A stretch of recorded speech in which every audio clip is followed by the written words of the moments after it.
Gather, veterans. It's time to join the fight. The long war begins.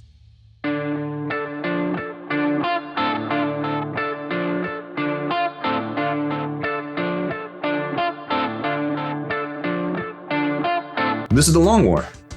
I'm Rob Bear, and joining me once again is my partner in crime, Kenny Boucher. What's up, dog? Yo, dog, great to be here. Wyatt is returning some videotapes. It's true. He had about, but we did tactics today together. We got to talk about some stuff, so got caught up with some things. I heard Gas Possessed are making grown men cry. No. That's not it? I think so far they just made one grown man cry. So maybe I'll play that. Today's episode. What we end up titling it? The one sentence. Oh, I can't see it. Hold on, let me switch to. It was the good. one sentence in 10th edition Warhammer 40K that's reducing grown men to tears. This is really good. Yeah, I'm sure we'll get to that here shortly. Yeah, we'll cover it. It'll be in reference to Towering. Don't worry. What? That's crazy. Say it isn't so, Kenny. No, I've seen a lot of tears on the internet. It happened. The salty sea captains. Mm. So you already know this, but I played my first game of 10th edition yesterday, and I played knights who are towering, and we'll talk about that. But turns out, I actually felt like I was at a disadvantage for more than one reason. But yeah, did your opponent quit and just hate playing you? No, not at all. We talk to Oh yeah, nah. I don't play with those people. You kidding me? If I wanted that shit, I'd go to some fucking. You can go literally anywhere. Sure, yeah. Yeah, I mean, you can find that everywhere. You gotta vet people, I mean, if you play me, I will 100% cheat, mostly on accident. Yeah, now that I've been training in sleight of hand, I've been watching some YouTube videos, some TikTok videos. I'm all in on this deck building, guys. Oh, don't start with that. Just shuffle your cards in front of people. Just switch decks, dog. It doesn't matter. That too. Just here's my deck. The only thing I don't like about cards, physically having cards, is that I have to have physically fucking cards. That pisses me off. Oh. I don't know. I mean, I kind of, about me. I like my aids. Yeah. You've got all the aids. Game aids. I got my 40K bag right here. Look at this thing. Woo. Should we do a pick unboxing? No. We can. People want to see my aids. Nobody dude. Most people are listening to this on their drive to work. They can't see anything you're doing.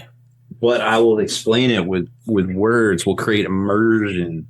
That's the part of the book you skip. What? You always read over the flavor text. What's wrong with you?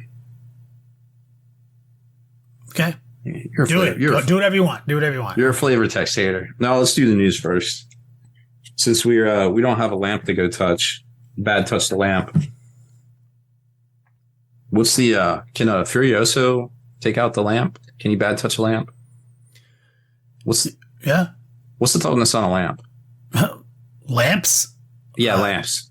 Like stock lamp or like an Imperial quality lamp? Something with the Aquila on it. Like a STC lamp. Toughness 3? Oof. Yeah. Furioso fuck up a lamp, dude.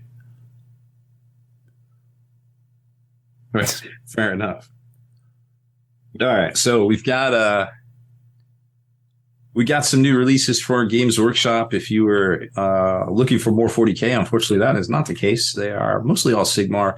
And GW did a slight change for retailers. So now they send out the retailer sheet. It's going to have caps on the sheet, which is a flip-flop again, because they said they weren't going to put it in because it was getting leaked. And then they started calling people to tell them. And now it's back in print. Now it's actually on the sheet instead of a different email.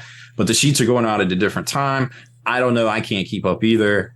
I think retailers just want to know what the fuck comes out, what the fuck the prices are, and how many they're getting so they can fucking sell it. Like, stop playing games. Every other retailer at a game store tells stores ahead of time on a predictable basis what's coming out and how much it's going to cost them. And yes, there are allocations on a lot of things, but this is stupid. If I was a game, everybody just take a poll. Just talk to your game store owner. Just be like, dude, how hard is it to run a game store? Like, for real.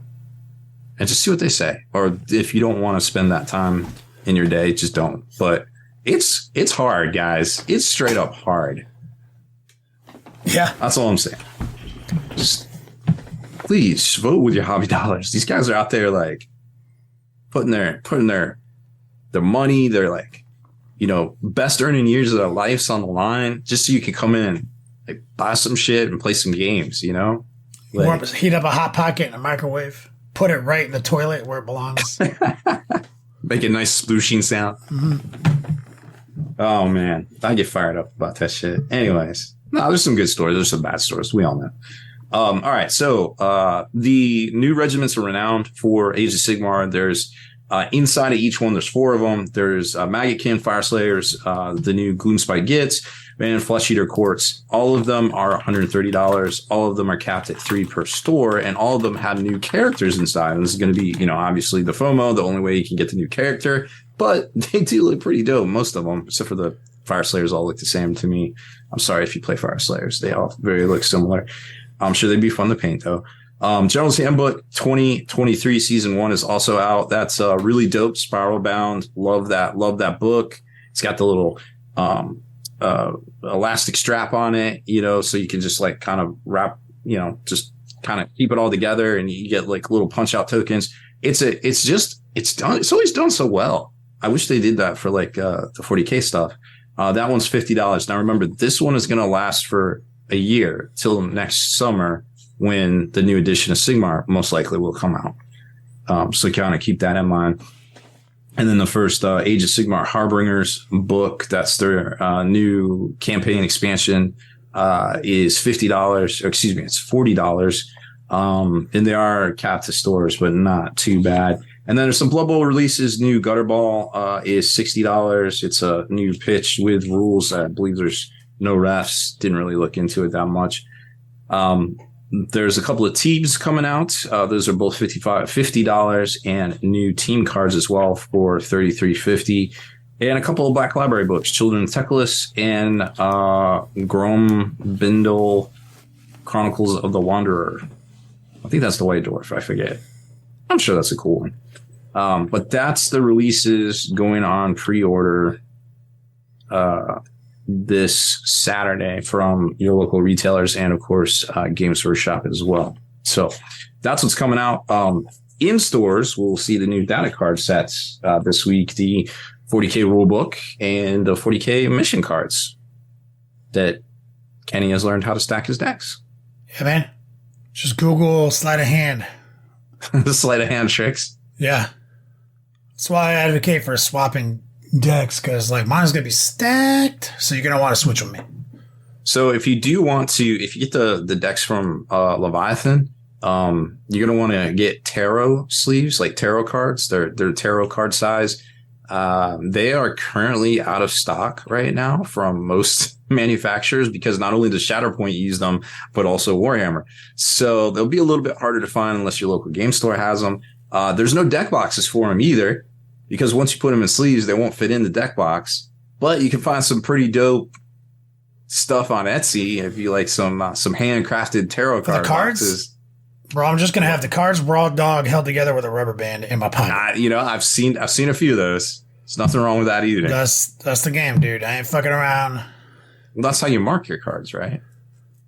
Yeah, I didn't even think of that, dude. You're on the next level. Oh, this dimple here. This is what is it? Teleport homers. Yeah. I've even looked at the cards yet. I've got some coming to me in the mail. They're cool. I mean, dog, look, straight up, anybody out there who's not happy with card play, I get, like, the only part that that is concerning to me is just physically requiring accoutrement to play the game. Because I kind of like the only thing you need is, like, your fucking dice and measuring tape, and you can pull your phone out and look at rules and shit. Keeping it clean like that, right? Like a game, you already had to bring your models, you already bring all this other shit. I hate having to physically also have a bunch of cards that we both need. So, like, literally, like, what I would, if it's random and there's different charts, back in the day, you could just roll dice with a multiplier and not a multiplier and fucking look at the chart. You know what I mean? Right. In the book for certain things. You know what I mean? Like, I just rather that. Like, is there a way for me to randomize these cards, like, on a piece of paper that maybe one page? I mean, I guess you can just dice it out, like, write them out and dice it. Yeah. Like, write out a chart. I'd rather just, probably, God, I don't know, because I do like deck games. I do like deck missions. Like, I had a lot of fun playing Maelstrom, even at tournament level. But we did have to workshop it. Like, we played Maelstrom for, like, a year at Next Gen. Mm-hmm. And we did have to, like, create house rules because there were some problems. But, like, when we had our house rules kind of, like, locked in, it was smooth sailing. It was fun as shit. Mm-hmm. And we even did bounce around the idea of making it deck building. Like, because since we played, like, 10 months of tournament stuff with it, we kind of realized that there's some mechanics that, like, you could assign values to, just like Magic, to certain categories of cards and build your own deck with minimums and maximums. That was, like, kind of for you. And I was like, that is fun. I know a lot of people are, like, nervous about that kind of shit. And I get that. We don't need to go that route. But deck is fun, man. Just, fuck. I don't want I don't want to bring it with me places. I'm going to lose it, dog. It's smaller than my hand. Bro, I lose my tape measure every tournament. Like, or break it. Let's be real. That too? Yeah. Some other stuff of note. There was a lot of folks in Europe saying that they hadn't got their Leviathan boxes yet because they were shipping out from GW. So just remember, even if you do buy stuff from GW, in a lot of cases, they're not going to actually be to you on release day. They'll ship it to the GW store, so it's there on a release day for you to go pick it up. Or if you buy it from a GW store, they'll ship it back to that store for you to pick up on release day. But in a lot of cases, they're not going to even ship it out until, like, the next business day after the release day. Like, a lot of times on Monday and Tuesday, some people, like, their orders were still pending, like, on Tuesday. Like, and there was a lot of fired up people about it because, you spend all the time going through the queue. I mean, it's cool, you got it, but, you want your stuff. You figured that they would ship it to you to be on release, and that's just not the case with them. So just kind of keep that in mind. They don't exactly say that to you in a lot of cases. So it's a little bit of a feel badsy, I suppose, as far as that goes. The GW app did update. There are Forge World units in there, Forge World points. They fixed a couple of bugs, including Imperial Knights couldn't take allies on ILS. Oh, they listened to our podcast. I also submitted a bug report. But also, I would like to mention that you can't change your army's name in the app. Like, what if you want to rename it? I haven't been able to rename it. No, you can't. You're right. I don't know. I don't think you could in Battlescribe either. You couldn't? No, but you could duplicate the roster. So, you could. You can go to edit. You're right. You had to go into it. Like you could edit it. You could. Yeah. What I would like, not only is to edit the name, but I'd like to duplicate rosters. So I could quickly make multiple copies of the same list with different tweaks. Yeah, I've noticed that too. You can't duplicate rosters. But hopefully, they were quick to put out this update. So, but I won't lie, it takes me like 14 seconds to make a list. So it's like actually like, yeah, it is pretty quick. I mean, the app is dope. It took me longer to complain about that than to make the list. Well, I think there'll be a lot of complaining this was October when they start charging for the codexes that are going to be coming out. But that being said, we know it's coming. So speaking of that, the Warhammer Units app has also updated with Forge World and a couple of other bug fixes, and they are free. So download that one if you just want to keep all your stuff free and running wild and naked through the internet into the all the updates coming up, hopefully. So there is a bit of that. And the Regiments of Renown, we talked about that for Sigmar. Those boxes are actually have a pretty decent value in them, way better than the last one. So, you know, if you're thinking about Sigmar, might be a good time to pick one up. But the last ones weren't worth buying, and they definitely didn't have any new models in them there. So if you're on the fence about that one, definitely worth checking out there. And that's I know all the new stuff. One of Wyatt's buddies on Etsy, was it J15 Customs on Etsy, has Battle Shock tokens, and a really cool, I think he showed this, I noticed it earlier on the chat there, but they he has this really cool like nesting template. So it has like a 3-inch template that nests into a 5-inch that nests, you know, with the 1-inch and the 2-inch around it for your new coherency and your engagement, and then a 9-inch one too for, you know, dropping in and stuff. There is a bunch of good products over there.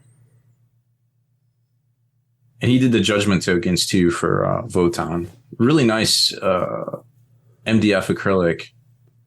You know, J15 Games, J15 Games. Check those out. Pretty fresh. Heard it. Fucking. So, what's your big lecture on that I have a soundbite pause for?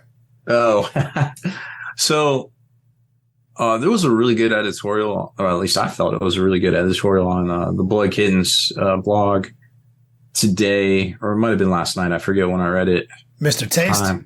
Mr. Taste. Mr. The Taste. We've had him on the show before. Yeah. Really great guy, and always has a lot to say about everything generally. Yeah.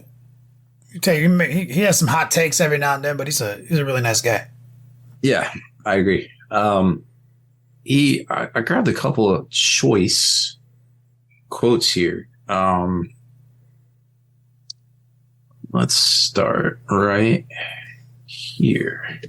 So he basically was talking about all the issues with 10th edition that, you know, to him, it's kind of like an open beta. And, you know, he kind of summarized a lot of the problems that we've seen from the Munsterland GT, the guys in Germany, and then the Bug Eater GT.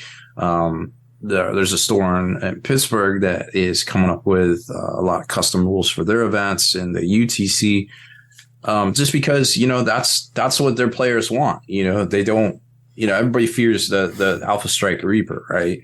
They don't want to feel badly picked up on turn 1. So he kind of summarized things a bit like this. He says, now we live in a world where Titanic units can see everything. Indirect fire is broken again. Mortal wounds are a problem again. Turning off saves might be an issue. Cover and line of sight interactions are confusing. How does assault work again? Anti-X counting as critical wounds. Half the battle shock abilities don't function.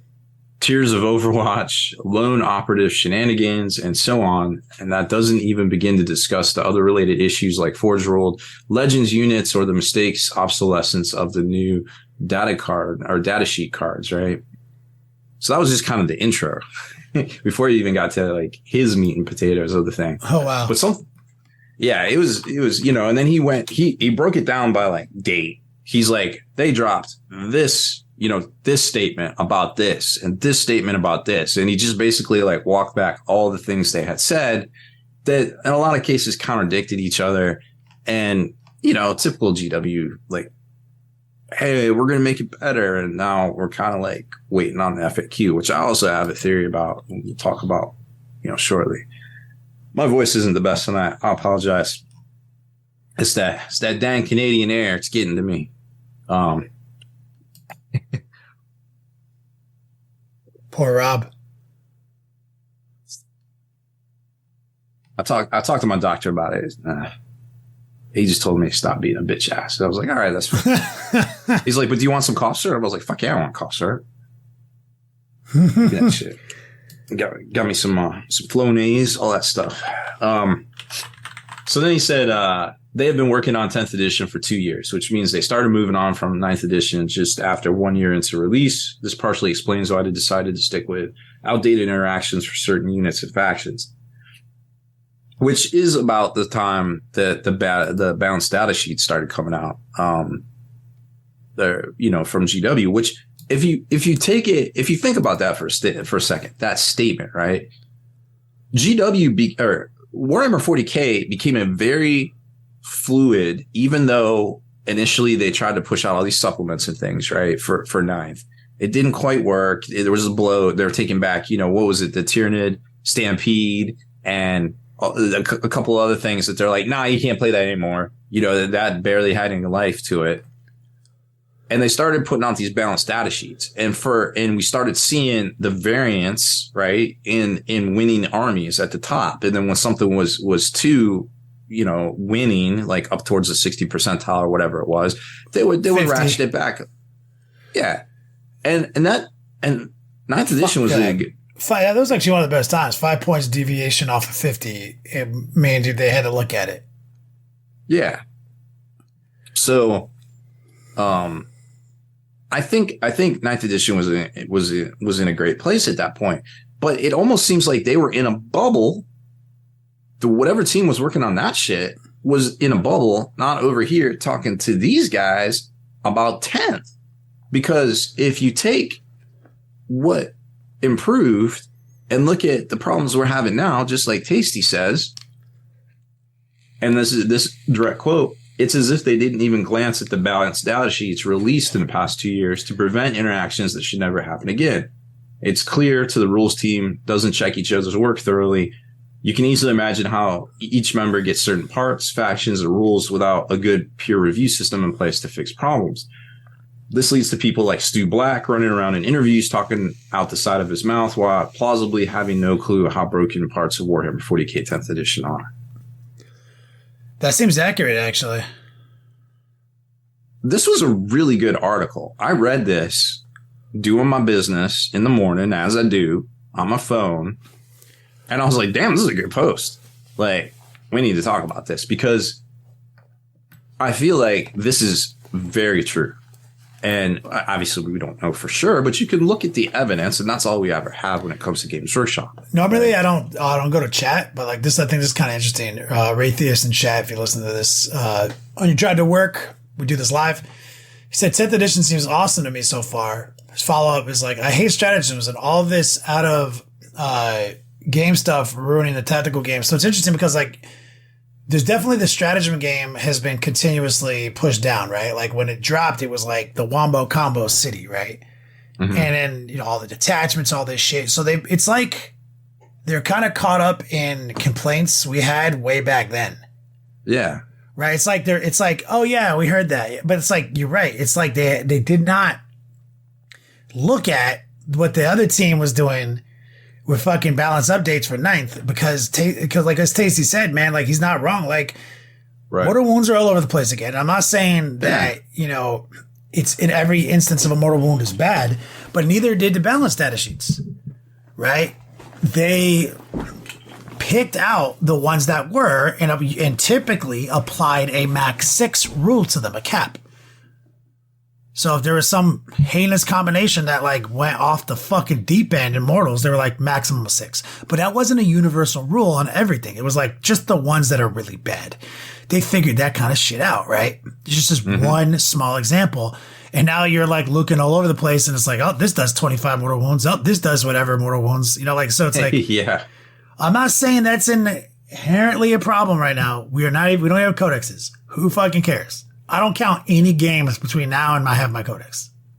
You know what I mean? Like, but it would be nice if, like the game came loaded with all those thoughts that they worked on for like the last 2 years? Yeah, I'm just kind of disappointed, like that people have put in the time and effort to realize that there are these issues, right? And obviously nobody on YouTube that got the rules early was really like, hey, this is a problem, right? We had to all figure it out, getting the rules that were leaked, and then start looking at it, and being like, oh, okay, these are the problems right here, which is cool that we got that. So, I mean, it's cool. It's a new edition. There are some really good changes in there. I like 10th edition so far. I played my first game. But obviously there are some things to get to kind of iron out. And that has always been the case. That straight up has always been the case when a new edition drops. Mm-hmm. But I do now I understand you're like 2 year, like what you meant by that. Like, they've been working on this for 2 years. They're too compartmentalized, right? Like they've scaled vertically as a company and like departments are too far away from each other now. Like if you just use like a metaphor in your mind, right? Versus like a campus laid out on the ground floor, where you just walk around the halls and you can see all your coworkers. If you just use that as like an analogy, these departments are too far from each other and compartmentalized. And even if it's not like Kara Quinn mentioned, he's like, it's cute that you think it's a team of guys. Like it's a guy, right? So even if it's a guy in one office and another guy in a different office on another floor, that is an oversight. And I don't know what this is like. So clearly from my side, I'm like, that seems like a really easy problem to fix, but it's not a problem exclusive to Games Workshop. That is a problem most vertically scaled companies end up dealing with. And so clearly it's not as easy to solve as I think as it seems in my brain. Because in my brain, I'm like the boss. I walk in there and I'm like, you guys work in the same room now and you sort it out. Like you guys need to reference each other constantly. As a matter of fact, you're one team. This is your new boss. Like it seems easy for me, but I don't know if it probably isn't that easy. Yeah, I don't have enough experience in those matters. I've never even worked. I am a guy in a room. Yeah, same. I mean, I do run a team, but I wasn't trained for any of this shit. I don't think anybody in this hobby that do this as a career now was trained for what they do. We just do the best we can and and try to make it work. Try to do that thing and make all them ships rise with the tide. But yeah, I mean everybody can point the finger and be like, GW suck. Like why didn't this get fixed? But I think we're going to see an FAQ soon. If I had to guess, I would say it's going to be next week. And the reason I say that is because GW wants to sell those data cards that they won't be able to sell perhaps after they drop the FAQ and fix things. And people will be like, oh man, these things are already out of date. But, they're doing the things that we said we wanted. We wanted data cards. We wanted free downloads. And they're doing it. So like, I ain't mad at it. Like we always know. I would say very little people at this point know when they purchase a in-print item, a publication, whatever you want to call it, from Games Workshop, the likelihood of that being correct for any large amount of time is very low, especially on day one. Right. I bought all the rule books, I got the Leviathan box eventually. I got the rule book just because I have all the rule books, but I don't put much faith into it because I already got my binder with the printout already highlighted up, because I'm just waiting for the next update. Yeah. No, we got a lot of interesting comments in chat too. Like I said, normally it's not a thing that I am constantly reading them, but like there's a lot of great questions and insights. Yeah. And I would say like, if you're listening to this, a lot of people are very, like at least in our chat, are very positive about 10th edition. Right. Yeah. No, I think so too. What's interesting about this conversation is so are we. Right. And it's like, it's just interesting, like, cause our boy, Mr. Taste over at Blood Kittens, he's, he put out an exposition article based on an editorial based on his observations, which do seem objectively accurate. Like they seem like they're thought out. The timelines match up. The timelines match out. Now there's no empirical evidence to support anything he's saying, but I can feel craft of it feels accurate. Right. Yeah. And I'm not saying that's entirely a problem.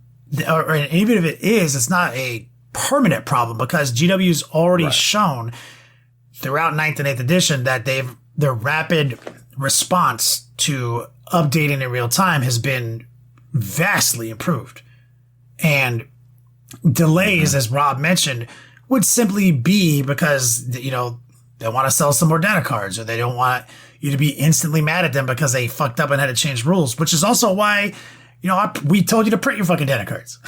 You know what I mean? But I don't think it's a problem. Somebody in chat asked Miffy if you think tournaments are not going to work or they're going to work. I think they're going to work just like they always worked. Some things are going to be S tier and some things aren't. Right? That's every game. So the reason, and also some people say, like Jeffrey, he says it seems that most about 10th is improvement. In my honest opinion, he says, yeah, it does seem that way. It does seem mostly an improvement. But one could speculate that if you took all the S tier combos, took them back to 0, took everyone back to 0, as a matter of fact. And so now when you walk into a room that you used to walk into and there's these 5 known S tiers, it kind of looks like nothing's S tier until there is S tier again. So of course it looks like it's more balanced and or better. You know what I mean? We don't know yet. And so already some S tier combos have dropped in regards to Eldar, Desolation Marines. We talked about it last week in the podcast. And these are things that are, kind of, they're so powerful that tournaments and GTs are rewriting rules for them because of how their player base feels about them. Which isn't unheard of. We've seen this in the past. It's not unexpected. It's just, I feel like they could have been a little bit more responsive, but again, they're putting out a paper product, right? So that paper product has to sell. And also remember too, the Tacoma Open is July 15th, I believe, the middle of the month. And that's going to be the, first official 10th edition, GW. There's going to be a big thing for it, right? So maybe as to build up hype, they're going to be like, yo, new updated 10th edition, we're making it all great, boom. Yeah. Who knows? No. And honestly, it's always like this. So we have been in the game since back in the day, right? Playing this shit. This is a normal cycle. Everything is tight. We're in a reset. So the S tiers are going to emerge. The true powerhouses of the current set of the game rules. Then we will have a response to that. Are they too powerful? Is Eldari winning all these tournaments? Is that sustainable? Is that going to keep happening? Or if you give the community time to react to it, will they topple the Eldari? Right? See, that's what meta is. Meta is us, our response to natural S tiers. You know what I mean? And so then we respond to it. And then those S tiers, can they respond in kind? If they do, a lot of times, that's when you see, okay, nothing changes. They're still powerful. It's still the list, which we've been there before, and it's still winning 9 out of 10. Okay. Then they fix it. So it is important, even at this early stage, even though I fucking 100% support any TO, anybody who runs an event, puts action to words, in creating any set of rules around their event in order to play the game. That's fucking fine. That's voting with your hobby dollar. No problems with that. I advocate, though, we are, as it has been said, the public test server. We are. Whether you like it or not, whether you hate that reality, whether you hate it or not, we are. It is 100% an open beta, and we are playing. We are playing in the public test realm right now. But it kind of always has been. Yeah. The first couple of weeks. Well, only since the index stuff. Index stuff has really changed it, and so it's honestly the only model GW can do. We've mentioned this before. People constantly harp on them for not doing enough playtesting. I don't give a fuck how centralized their departments are. It doesn't matter. They don't have the staff. You can't do it. Fucking Blizzard can't do it. And they have to do an open beta. Straight up, Blizzard can't do it. And they're a $4 billion company. They can't do it. They don't have the fucking manpower, and they develop games for longer than 2 years. You know what I mean? Like, fucking. So the best to route market strategy is you get it as close as you can. You put it out there, you make it accessible, and you let us play test it. Mm-hmm. So we get to play the game way sooner than otherwise. And we get a lot of free stuff, like free rules, this and that. And then because we're all playing the same set of rules and we're not making up house rules and putting blinders on to the S tiers, real data emerges really fast. And just like in Nephilim, when I talked about this math equation and like how impossible of a task real playtest it is. In Nephilim, the season when they did the Nephilim season, there was like 200,000 games of Warhammer fucking reported. That first Like balanced data shit. They had like the data from like 200K games. Where are you going to get that from? You can't do that, man. It's impossible, dude.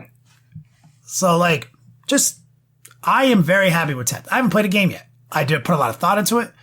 I read everything people say. I take as much careful consideration as I can. I look at these desolators. I look at this Eldar equations. I look at the towering, which is what we're going to talk about. The one sentence that has brought men to their knees in tears in regards to towering.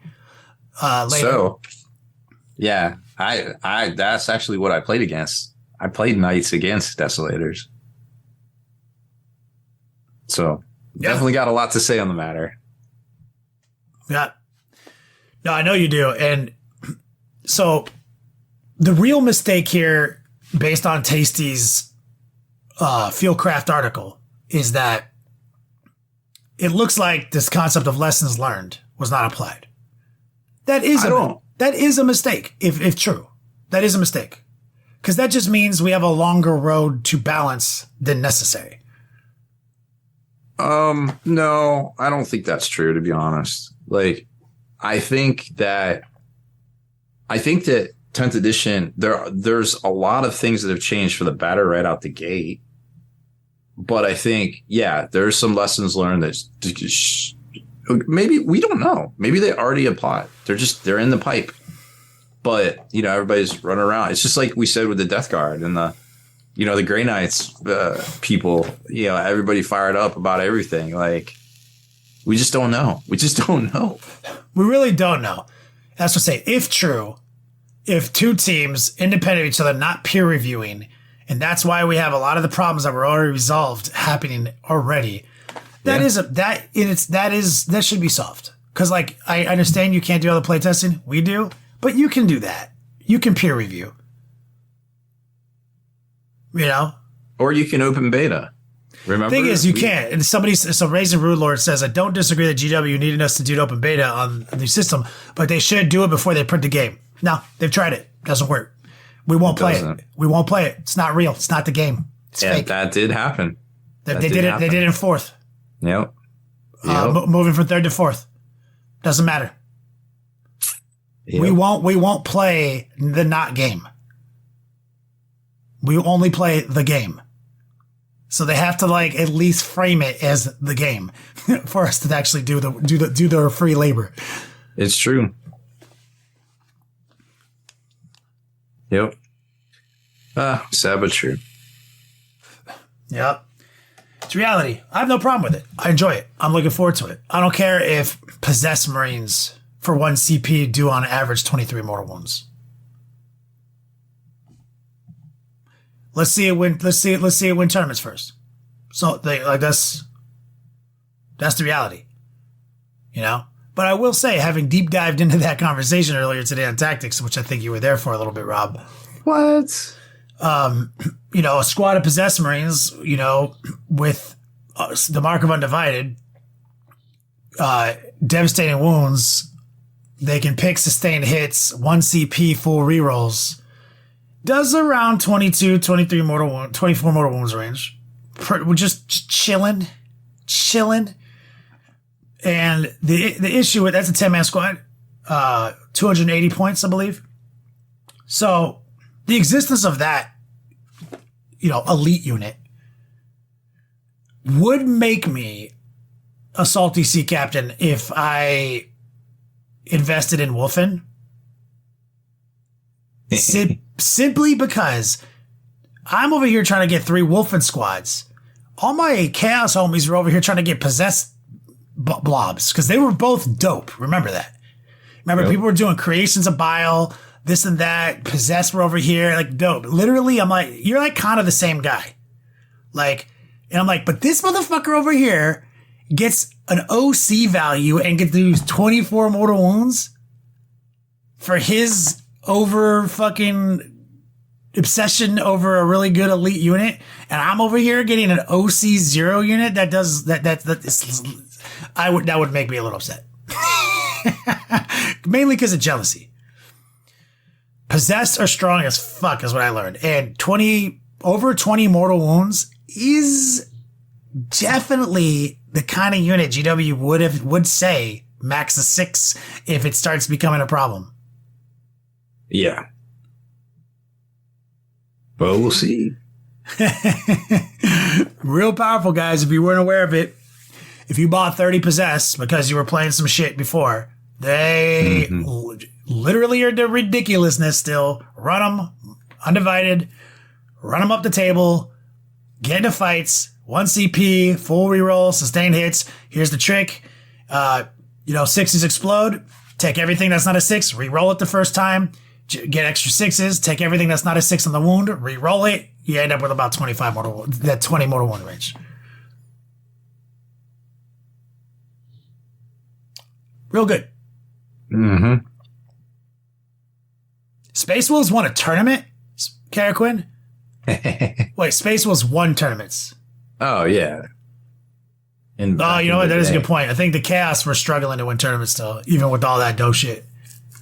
They were. Chaos has really gotten their updates towards the end of editions, unfortunately. A lot of rerolls for a game that said there wasn't going to be a lot of rerolls in, but at least those rerolls are tied to things, not like a aura generator, you know? Mm-hmm. Either way, doesn't bother me. I'm down to try. See what happens. I'm glad you're happy with it. So, Rob. Yes. Do I need to talk about knights now? What is the one sentence? I can answer this question as rhetorical.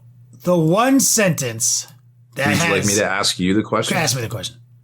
What is the one sentence in 10th edition Warhammer 40K that that's reducing grown men to tears? Visibility to and from this model is determined normally. I would like to point out that there's only 2 places in the rulebook that even talks about towering, and they're both for pieces of terrain currently. Yeah. So we're talking about towering, guys. A lot of people on the internet have been talking about towering. It's OP, it's too powerful, it's basically like having indirect fire, like all these fucking nonsense fucking examples. Like, guys, calm the fuck down, man. Remember, every time we get a new edition, terrain has to catch up.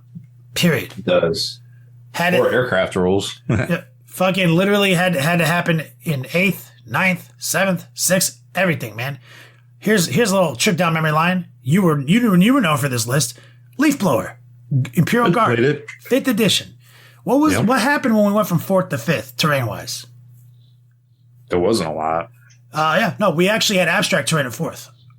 Oh yeah, so it was like the felt pieces sort of thing. The idea of shooting into and out of cover, but not through it, and terrain had levels. So like every terrain feature was an infinite cylinder. Even vehicles, but like only to the relevant height level. So like this was a level 1 terrain, infantry's level 1. But so if you had level 2 shit, which was like vehicles, you could see it, for example. Yep. So based on this super abstract game system or terrain system, it led to a lot of fucking tournaments. It was great. Well, then they went back to cinema terrain in 5th. So all the events which grew up around this abstract terrain did not physically have terrain that supported cinematic terrain. So What did you guys do, Rob? What did you guys do? What did you make army wise? What do you mean? You made an army that had a million bullets. Yeah, you could just shoot everything off the table. And it worked because motherfuckers, you could see everything. Yeah, but once stores started to, like, you know, get terrain, and GW actually started putting out terrain kits about that time too. Remember those ruin kits? Oh yeah, we got City Fight terrain boxes, everything. Yeah, that was about the time that stuff started coming out. So the second we caught up in terrain, you moved on. Yep. You moved on, man. So, like, terrain needs to catch up, guys. So this one sentence, and Rob will be able to weigh in on this. He played a game with his knights. Visibility to and from this model is determined normally. We're talking about ruins, okay? Mm-hmm. We're talking about towering. So towering models determines its line of sight through normal means, even though it says the ruin normally just is like an infinite blocking cylinder. Right. So what that means is there's a big ass ruin there and there's some holes in it and some fucking windows in it. You're no longer invisible to each other. You can see each other. Which you can't see through unless you're towering. Well, no, both. The sentence is as follows: visibility to and from this model, right, is determined normally. So I can see it too. It can see me. Where every other interaction, we can't. That's all it means. So if the tables you're playing on basically don't allow you to have any means in which to escape line of sight from towering models, that's a problem. Fix the terrain, dog. It's that. So we've been playing ITC like player plays terrain all through 9th and shit. Bro, we don't even look at the terrain, bro. We have a little piece of paper that says look in the app. And it tells you what they are. We have both the same amount of fucking terrain features. It's like, you have this many obscuring, he has the same amount of obscuring. It doesn't matter what the fuck it is. The footprint of it is obscuring infinite height. Doesn't matter what you see. That's the rule. And that's the holdover, the shit that was built a couple editions ago and make it work now. And, I played a game, literally what you just said.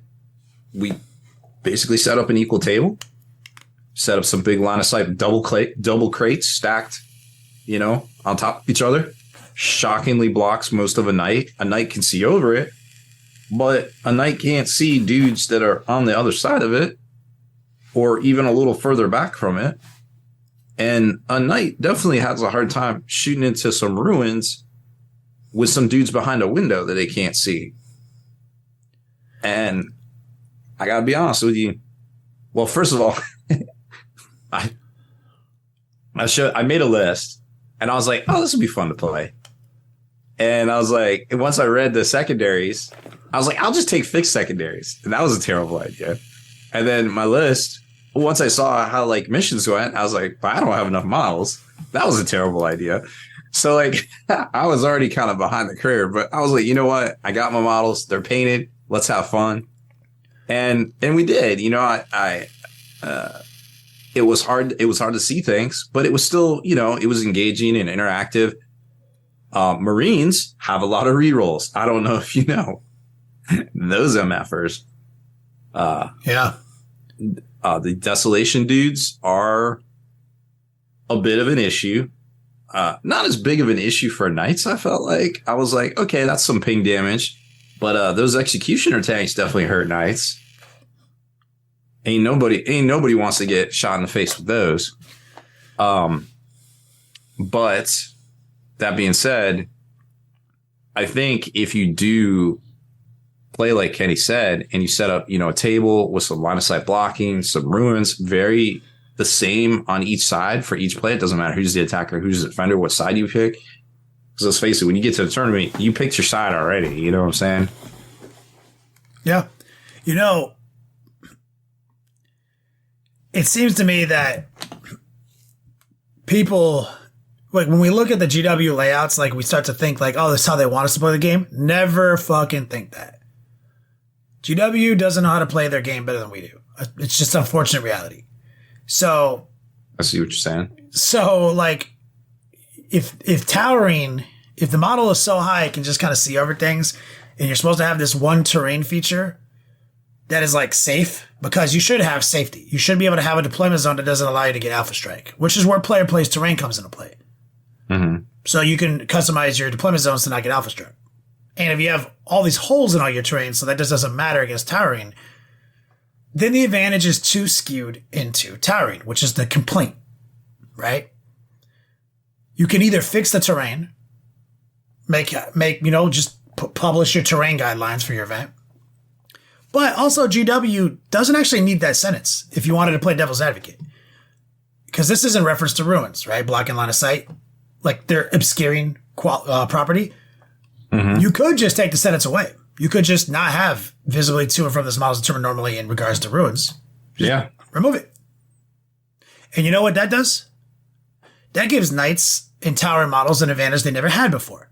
Because the old rule was if you were over 18 wounds, you could see that motherfucker over obscuring. So the problem for knights used to be that I can be behind a fucking bottom level fucking but ruin. You can still see me. They couldn't see me, but I can see him through the windows on the top. Yep. So, okay, that's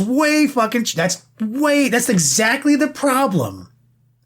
You're experiencing the exact fucking anger that people who spec'd in the Knights were experiencing. But not as bad, because he can see you and you can see him. What they dealt with was you can see them and they can't see you. Yeah. And now motherfuckers is fucking crying because of that. It's like, well, GW wants Knights to sell. They want people to play Knights, right? So it's always been a bit. I mean, that wasn't the only problem with Knights in the last edition. I mean, scoring was an issue for a while. Knights have always been, since their release, the gatekeeper. Can you drop a Knight since the day they came out? And that is kind of where they need to be. That's their purpose. Okay? And don't be mad at your friends who are playing Knights if you're experiencing this tiring problem. First off, somebody who spec'd in the Knights, built them all, painted them up, that's their army. There's no other fucking units in their army, dude. That's true. There's nothing else. It's not like my Blood Angels where like I spec'd into Blood Angels and maybe I don't have an optimized list right now, but if I open the app, I have like 100 other data sheets, dog. Knights don't. Models. Knights don't. So all your plus Forge rolled. Yeah, all your friends who are playing Knights, like that's all they have. That's nothing else. But like I said, devil's advocate. You could just delete that sentence. And now Knights, for the first time in history of the modern era, benefit from obscuring terrain. That's all you really need. That's dope. If they can't see you and you can't see him, that is truly a new world for fucking Knights. And and now that vehicles can get the benefit of cover, even better. That's kind of, in my opinion, all you need. But what GW was trying to do was give towering like an advantage because it has historically kind of ended up as a disadvantage. Right? Wow. Towering was a disadvantage because you couldn't benefit from terrain the same way. I'm a gigantic robot. Where's my advantages, man? So we kept experiencing disadvantages with Knights because we couldn't go through walls. We couldn't benefit from cover. And then when GW tried to fix the not going through walls by changing engagement range, and it was for Knights, but they didn't say that. And that's a mistake. Just say it. You said just for Knights, but you didn't. And it created a problem and they had to instantly walk this shit back. So I play devil's advocate. This sentence doesn't need to be removed. You can play through, change the terrain. We've been doing that since 1999. Or, delete the sentence and understand that your Knights are more protected than they've ever been. I really enjoyed the game I played. I think, I didn't go first and definitely lost about 14, 15 wounds on one of my Knights from a lot of fire and Desolators and 2 Executioner tanks. That was a bit rough, but I was like, whatever. I was like, this is fun. I took a Knight Valiant and did the teleporting thing So I eventually got into their deployment zone and harpooned an executioner, the remaining executioner, and conflagrated the Gravis team. That was pretty fun. So, but I think in the scheme of things, it's going to be a little hard if you're a knight player to use any of the Dominus classes, just because they're a little. You don't seem to get your points out of them. I don't feel like. I haven't played with the Castellan, but I was looking at it. And I was like, I don't know. I'm not really feeling this Castellan right now. But it was a good game. I mean, the Desolators. If I had taken the different missiles and if I had not taken the Dominus class, I feel like if I had just taken 3 Questores and had the indirect fire missiles and been just plinking off Desolators, because indirect fire, you can do that with them. I feel like that would have definitely helped out a lot. So I feel like don't underestimate the indirect fire missile pods either on the Questores. They're pretty good, but Knights don't have a lot of rerolls, y'all. Like, those Space Marines were like, yo, I get a reroll on this. Knights don't have a lot of rerolls? What are you talking about? They have that fucking, that army roll that fucking lets you reroll fucking the shit out of stuff. What are you talking about? What are you talking about, man? What are you talking about? We covered this on the podcast. I mean, some of them got sustained hits. Dog, it's like your fucking faction rule. Their faction rules a 6-up invulnerable, or a 6-up feel no pain rather, and a 5-up if you're honored. Hold on. Creating the army. Please do. Knights, we covered this shit. I'm listening. Maybe I'm the drama. I wonder if chat is going to beat me to it. I'm in the app.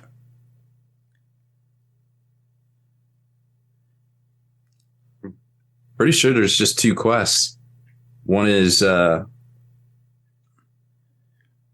damn it. Is it Imperial? Is it Imperial Knights? What is it? Yeah, Imperial Knights. There we go. Army rolls.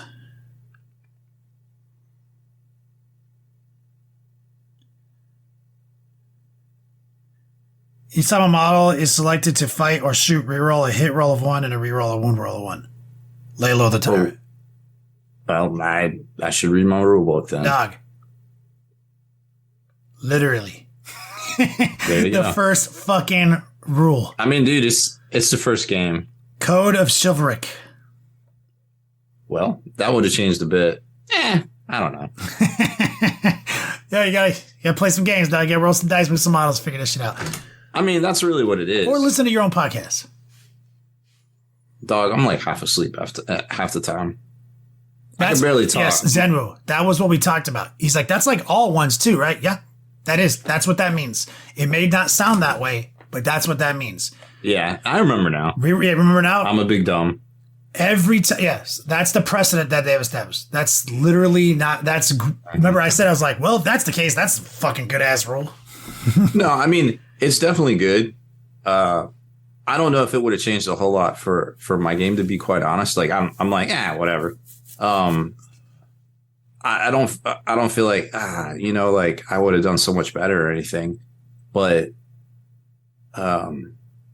no, you're experiencing just normal stuff, man. Like, straight up, I played a lot of Knights. I played some Cast Knight bullshit. Like, you got a big Knight. It's got to be able to take things down. And every turn it doesn't, it's become a point liability. And that's kind of how I felt with the Dominus classes, to be honest. Which is why, skewing towards smaller, cheaper Knights becomes more and more equitable. Not even that. I think, honestly, just the Questores.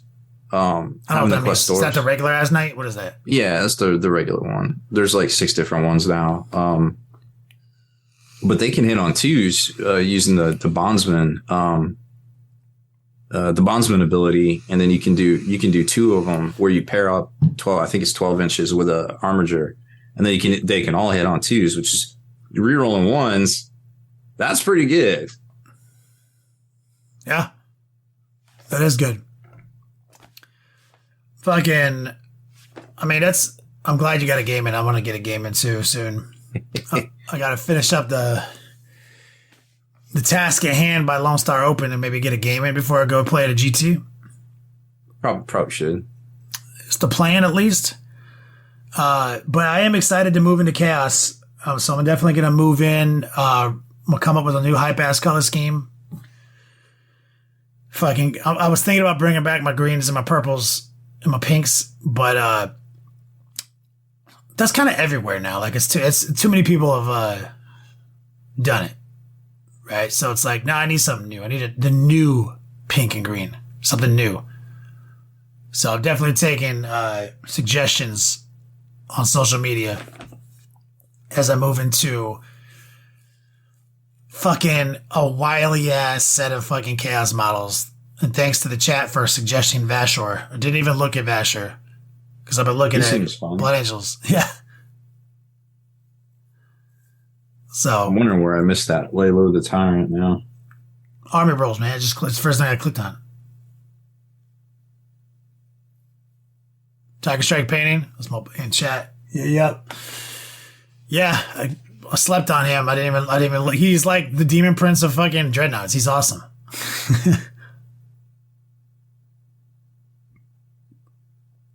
Okay, so this is why I missed that. I thought you had to be honored to get that. I was like, oh, that's cool, but I guess you don't. From the way now I'm rereading it. Okay, well, that's good to know. Yeah, changes the game a little bit for you, right? Why would you never choose their warlord at that point? Who cares if you get honored? reroll ones. Shout out to the chat. Zen always said Forge Fiends for the win. Yeah, I'm very excited because it's the first time since the Forge Fiend existed that it's actually playable.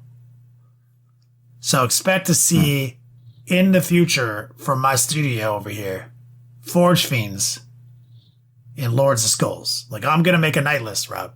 But you still have that Lord of Skulls? No, I don't. I'm going to need to acquire 2 more somehow.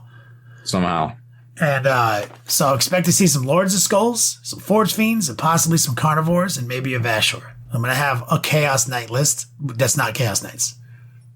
You may want to look at that. Remember that Khitan? I don't know what it does, but it's like basically a walking Lord of Skulls. Yeah, no, I've converted to some crazy shit after that thing.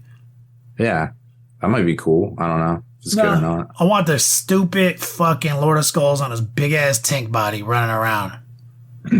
Everything's so ridiculous. That's what I want.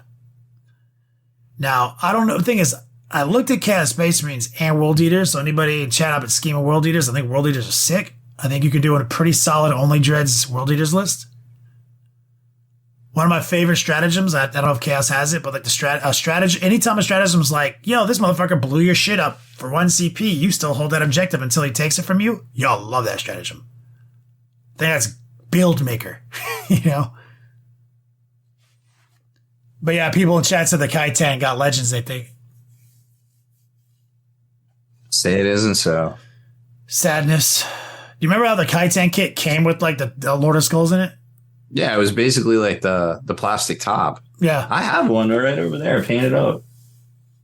Yeah. Never played with it. Oh, it just looks cool. It does. Fuck. That's a knight. Dude, I'm sorry. Like, if I play Chaos Knights, that's a Chaos Knight. Yeah, no, I made one. I made a knight out of the Khitan kit. Like, it was awesome.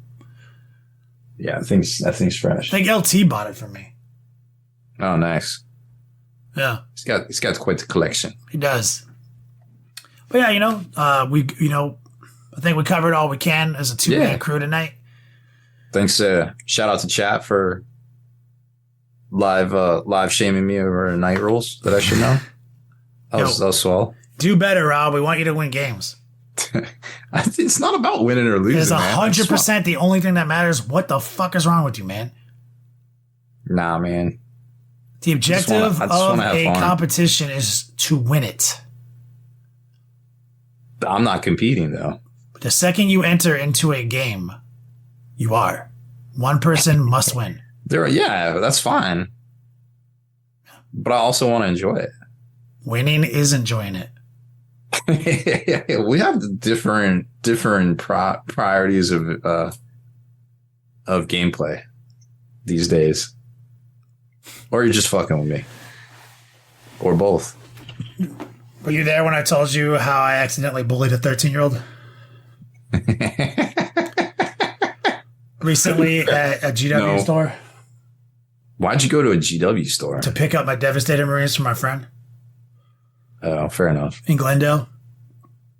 Okay. It turns out that my style of trolling and my, the thing I do is like kind of a normal personality trait that is probably totally fine, but it's just me and another grown man who is intellectually contemporary to me. You know what I mean? Right. Yeah. Turns out a lot of a lot of those things I do doesn't land on like a kid, dude. I could see that, especially kids, in this era. Yeah. It looks a lot. I mean, I think any kid, you take a kid. I don't know. I can handle sarcasm at 13. You take a kid who's a super nerd. He's in the game store with his other nerd friends. Okay. And it's probably one of the only places he goes that he doesn't feel awkward or ashamed of being a nerd. And then you take me and my personality trait, 40 years old, by the way, and subject him to like the kind of shit I just did to you. What is the only fucking thing that matters? What's wrong with you? You know what I mean? Like that kind of like style of like trolling. kind of had to reevaluate some of that. I was like, yo, I might need to think about what I say before I say it. Is that a thing? My mom was right the whole time, dude. I am told that I'm a Sagittarius, and that means my idea of fun is bullying people. By people in the know. I had to like back off and just be like, hey kid, I was just trolling you, man. I'm sorry. Oh, what'd you say? No, he's like, oh yeah, trolling. I was like, you know about trolling, right? It's the internet. please say yes. It's like, I'm working hard. Damn, dude. Well, I'm glad you resolved it. Chad says, how many times did you say son to this poor kid? Not once, but I call him a nerd like more than once. Kind of in the vein of like sucks to suck nerd, that kind of mentality, like that kind of. Not everybody can handle that, Kenny. But if you're a grown man who's like my age and I'm hitting you with that shit, something's going on. There's a bit at play, right? You have enough life experience to be like, no one acts like this. Like what I'm doing. Kid doesn't.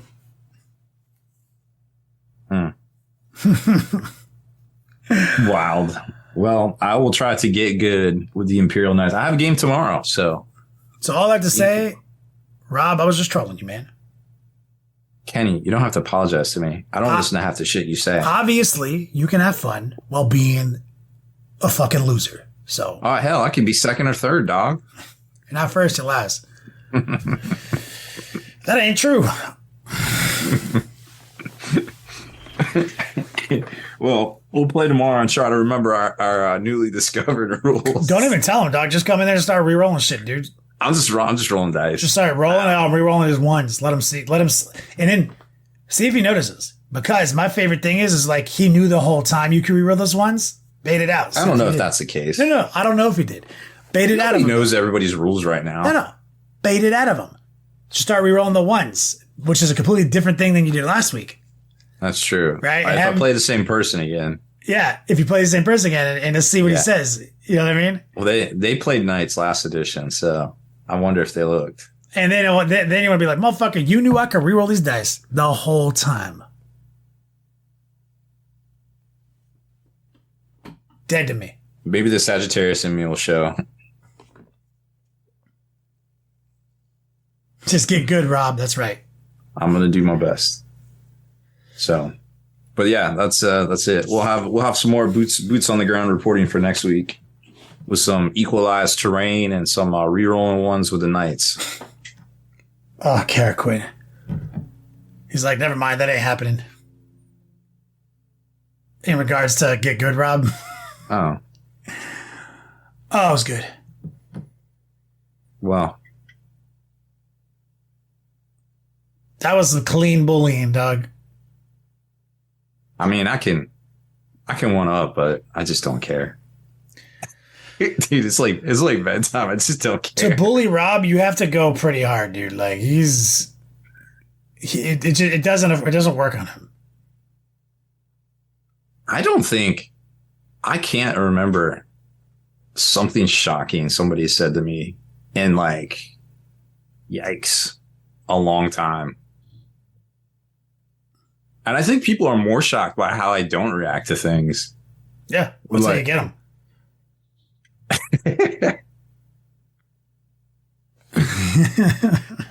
I was just like, oh, well, I expected that. Okay, cool. Jeffrey nailed it. He's like, his intestines bully him, though. Well, you know. That's true. The only one who can bully Rob is Rob. Or the Canadian wildfire air. Shit is rough. That's true professional competence. When's the last time you saw a lizard get his feelings hurt? Bread bullies him. That's right, Garrett Quinn. You know, actually, people are very understanding now. Like, just today, I like ordered a hamburger. And I'm like, yeah, no bun. And they're like, oh, you intolerant? And I was like, yeah. And they're like, not even a thing anymore. I'm like, that's right. Bring me my meat steak, my meat patty. Yeah. What is that, a Salisbury steak at that point? Basically. Like, with ketchup on it? You know, they dress it up. They'll put it on like lettuce or something. They'll try to make it nice looking. It's always something different wherever you go. Yeah. Well, Rob, you want to take us out of here? So that's it for this one, y'all. Make sure you head on over to thelongwar.net for exclusive content, early access videos, and more. Become a veteran of the Long War today. But seriously, please do so we can pay our bills.